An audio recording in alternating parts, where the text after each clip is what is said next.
It was one of the largest turnouts in the history of the Turkish Republic. 87% of the electorate went to vote, but the presidential election 2 weeks ago didn't produce a clear winner, so a second round was necessary. It has been seen that no candidate has been able to qualify for election, and our committee has decided to hold the second round of elections on Sunday, May 28, 2023, according to the previously announced election calendar.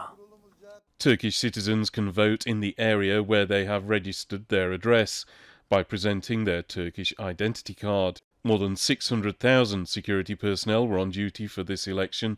Political party representatives are allowed to monitor voting and the count. Objections or complaints can be made and are investigated.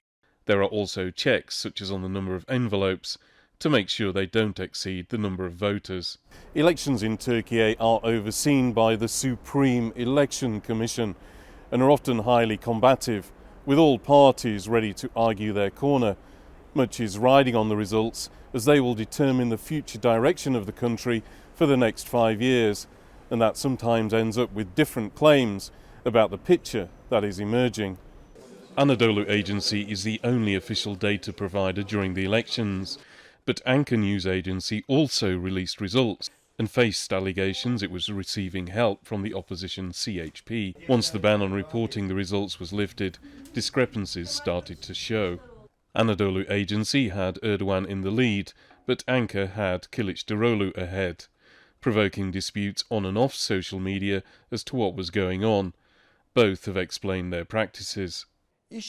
When the election committee's work is finished and they have counted the votes, the official report is signed and hung on the door. Our representative goes, takes a photo of the door and sends it to us. We do not discriminate between official reports, and we do not have a system, software or program that distinguishes between them. Whichever report is completed first comes to our system first.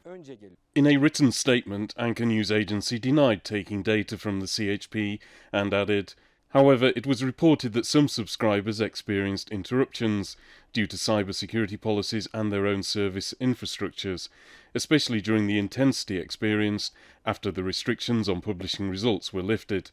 These problems were also fixed as soon as possible. The ballot box data was collected fully, accurately and impartially in accordance with the publishing principles of Anchor News Agency and presented to its subscribers in a timely manner.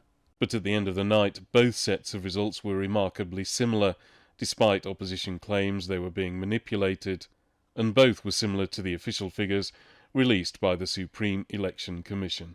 Andrew Hopkins, TRT World, Ankara.